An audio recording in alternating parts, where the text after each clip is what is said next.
equipment in, do a little bit of maintenance.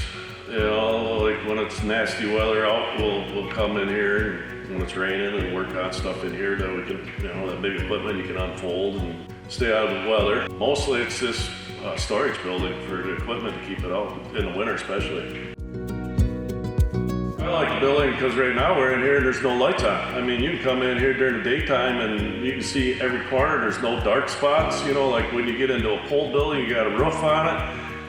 In the corners or wherever, there's always dark spots. You gotta have a flashlight to find something, even in the day. Not in this building. You can find anything here during the daytime because there's light.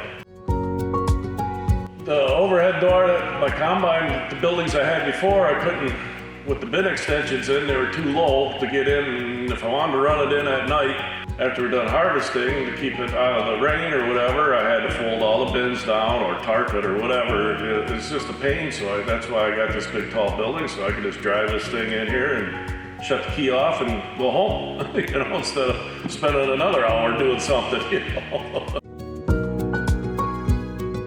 I think it was like, all total, like 5 days we had this thing put up, you know. There's probably, I think, 6 of us that, you know, did it. And it's not that hard to put up. Once you get it bolted together, and if you got the right equipment, it didn't take that long at all.